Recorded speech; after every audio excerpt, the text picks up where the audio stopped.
FM 102.2 Auckland. The Radio Wammo Breakfast. TV on the radio with Hamish Coleman-Ross from stuff.co.nz. Hamish Coleman-Ross from stuff.co.nz. Hamish CR on Twitter as well.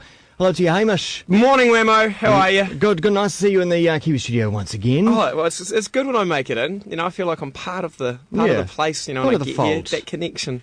Gosh, it's been busy around here for 31 bands. It's been amazing. We, if you're listening to this, Wammo just showed me. Who was it? Batucada Sound Machine. Just Man. amazing. Check it out online. Yeah, it looks great. It's up on the Facebook page now and up at kiwifm.co.nz. Yes, and stuff next week as well. Yeah. Stuff.co.nz next week. We'll be playing the best of the box. Great. All of them. We're going to post them up so you can check in there, and while you're reading your breaking news, you can also listen to some sweetly New Zealand sounds as recorded in this very studio. Talking about the box, the Google box, whatever you want to call it, there's a lot going on.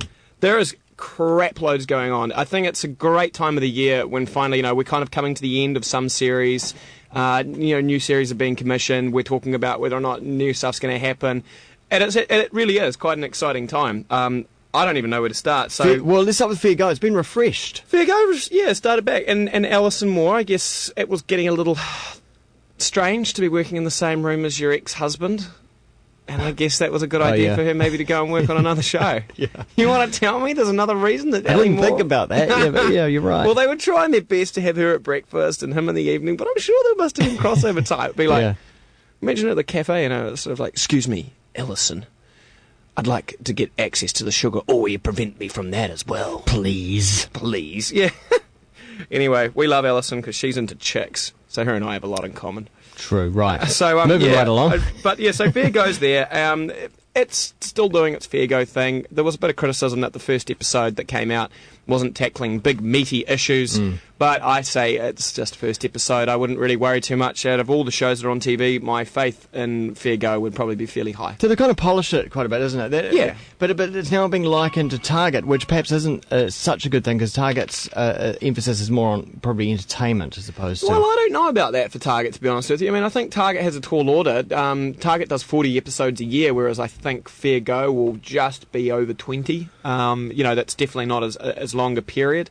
So maybe Target has to have a little bit more of that entertainment factor to continue to give it the momentum. And definitely when you read about their presenters in Women's Day and then see them criticising other people, it makes it good watching. Yeah. Sorry, Brooke. Well, from one go to another go. Yes, go girls! It's going to be back for a third season without the hot blonde. Yeah. Great day for television. I'd like to be enthused, but I to be honest, I haven't watched really any of it to know. But it's a decent enough show. I'm with you. I'm not a big proponent and watcher of it. But the thing is, through work that I do, I've met a lot of the cast, and they really are some of the coolest, nicest people I've met, and they've got this really fantastic dynamic together as actors that I think translates really well to the screen.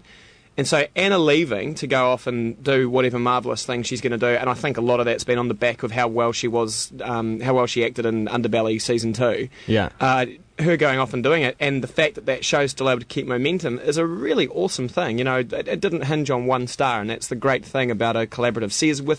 Think about Outrageous Fortune without Robin Malcolm. You couldn't do it. Yeah. What's the basic premise behind it? I mean, is it a three New Zealand different girls who live on the shore, and Right. they've all got goals they're going to do before the end of the year. Yeah.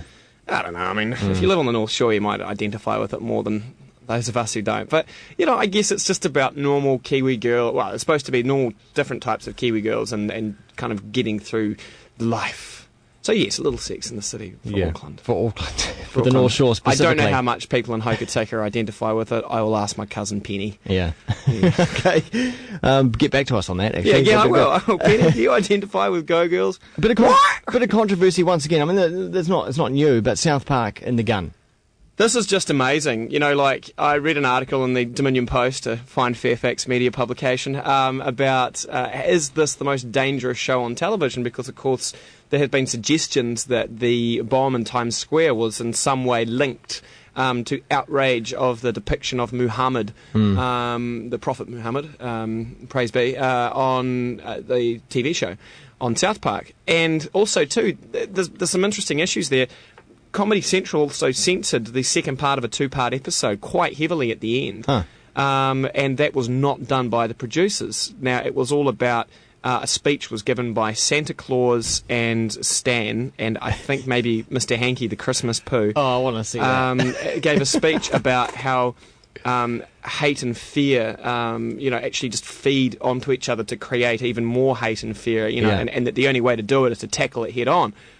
Very, highbrow stuff, to be honest, from an animated cartoon, but I think we've always come to expect that from South Park. They've always had a little bit of preachiness to them, but I think that they've found a good balance, and so much as it's being social commentary as well. Yeah. And I think as far as animated shows go, South Park is probably top of its game at the moment. It's on a hell of an awesome run. For Comedy Central to have censored it as much as they did does shake my faith in Comedy Central, but more, television in general. This is cable TV. Yeah. This is supposed to be the bastion of, freedom of speech and being able to do whatever the hell we want to do. And as a result, getting some great television. For Comedy Central to be censoring it, I start going, yikes. Well, to me, it feels like a show like South Park could almost, eventually in the near future, set sail onto the internet. It doesn't even need a cable channel, surely. A show like South Park, now with its reputation, should be able to go out there and charge $1 per show or something. And I'd pay $10 per show, easy. Yeah. The thing is, it's just a damn good show. But I mean, for the terrorism to be linked to South Park, that's a stretch. That's a big call and a great bit of promo. Yeah. So exactly. South Park, it just continues to do great things, and this is a show that I would quite safely say we could still be seeing produced to its high level 10 years from now. Are we going to see more Office? Well, Steve Carell chucking in saying he's going to leave The Office at the end of the season. I think the thing about The Office is when it started off, people kind of knew who Steve was, and the other people, everyone was a bit ho-hum, but all the other ensemble actors have become stars in their own right. They've all gone off and done other projects, other movies. They're quite recognisable faces now. Yeah. So maybe the idea is at The Office that they could just get a new boss and the show could continue on.